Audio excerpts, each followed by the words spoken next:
Hello and welcome to the Classroom Professor Math Podcast. This program is designed to help you to prepare and teach mathematics more easily, efficiently and effectively, to truly engage your students in mathematical thinking and to develop their numeracy.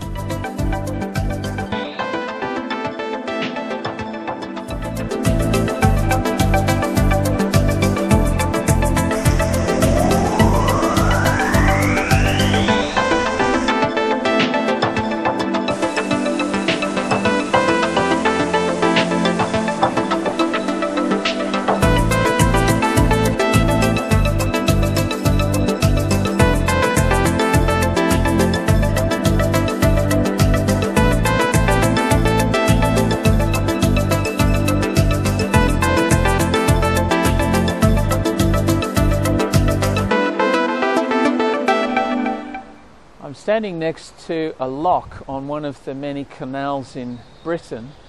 This one is in Chester in the north of England.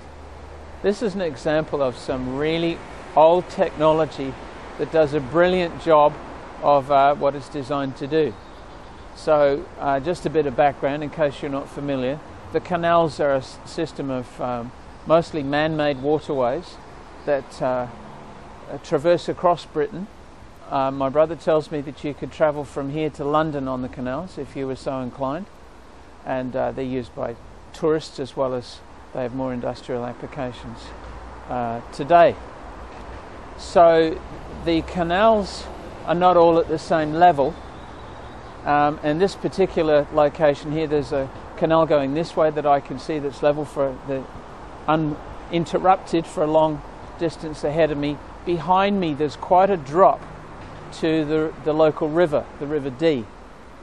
And the gates behind me are 10 metres high, so there's a 10-metre drop between the water here and the water in the next lock, and then there are several locks beyond that.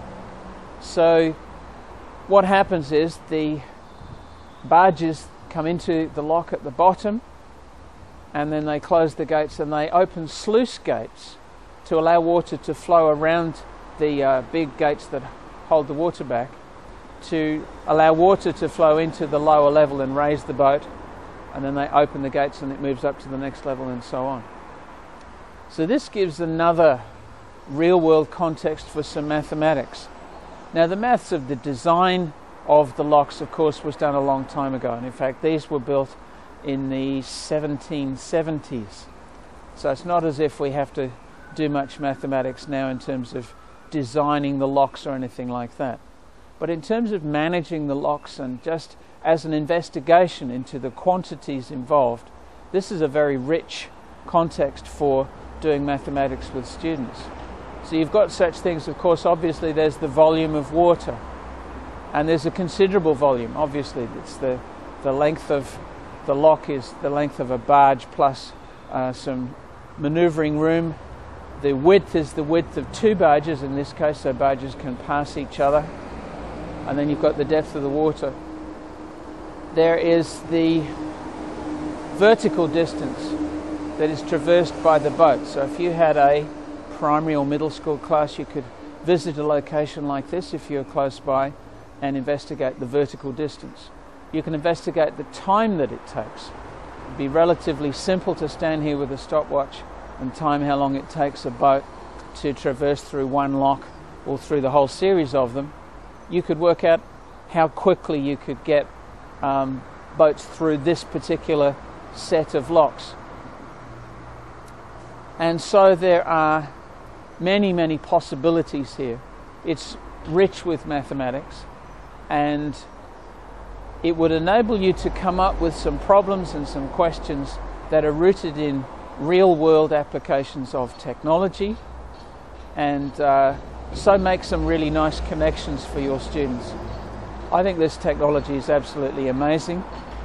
It's so interesting for me, being an Aussie, not being anywhere near any locks, to see them in action and see the way they're opened and closed by hand. I expected to see some sort of machine to open the gates, but no, it's done by hand. So there we go. I hope you'll agree that this is a quite fascinating topic with a lot of opportunities to teach a number of different topics at school. We've got the technology of the gates and the system of the lock itself. We've got the science of the energy being used, quite a number of different science aspects actually, and of course a whole lot of math that we're talking about principally in this video. So I thought I'd do a quick diagram and show you briefly how the lock works. There's a bit going on behind the scenes that was not immediately apparent on the video. So let's get on with it. This is showing how a boat rises. This is the interesting one, of course. How do you get a boat to go uphill, or how do you get water to go uphill? And this is how it works. There's two pairs of gates. The section in the middle is called the pound, and at the moment the water is at the same level as the lower part of the canal or river. The boat comes up to here, the gates are open, the boat travels into the pound, and the gates are closed behind it. Then the water, under the ground there are valves, and the system of pipes or channels for water to flow between the pound and the lower and upper levels. The valves are both closed at the moment. Boat comes in. This valve is now opened. We'll just put the boat here. So here's the boat. And of course, as the water flows in through here, the water level rises. And as it goes up, the boat goes up with it until this level is at the same level as the upper part of the canal. So I better rub the boat out so it's not underwater. This is all now full. So this is all water in here. And the boat is now up here. Now the brilliant thing about this is there's no external form of energy that's used. There's no petrol. There's no gear mechanism there, in terms of moving the water and so on. This is all done with the power of the water itself being acted on by gravity. So gravity moves the water makes the boat float, the boat is equipped to float, and it rises up. So it uses no fossil fuels. It's extremely cost effective. In fact, the only cost involved in terms of the energy expended is in the water.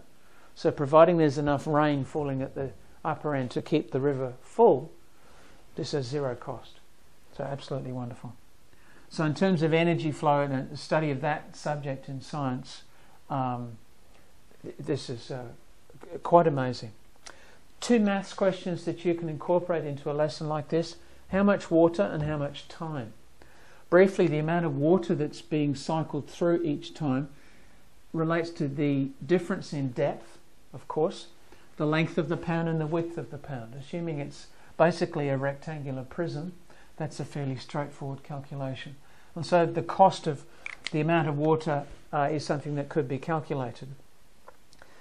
If there's a drought, they actually have to pump the water back up to keep replenishing the water at the top. So that's a significant issue for the managers and the users of such a system. I should have closed that valve off. If they ever open both valves at once, it could be fairly disastrous because the water would flow straight through. So we can calculate how much water. As I said, managers of these things have to work out how much water there is with a high degree of accuracy, and they need to be pretty careful about it. There are some very, very large locks around the world that use significant quantities of water to move very large ships through the locks, and so that's an important consideration. The other question is how much time. How long does it take for the water to flow in here?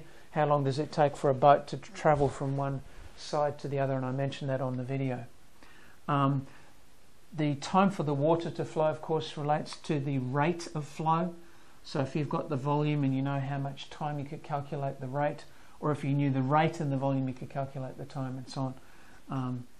And another time question, of course, is how long would it take you to go on a journey? So if you have a map of the canals, and I provide one linked to our website, you can have a look at that. You could combine a question about that, knowing how many locks there are, how long does it take to traverse the lock, and so on, and so make that into another question. And that's all we've got time for this week.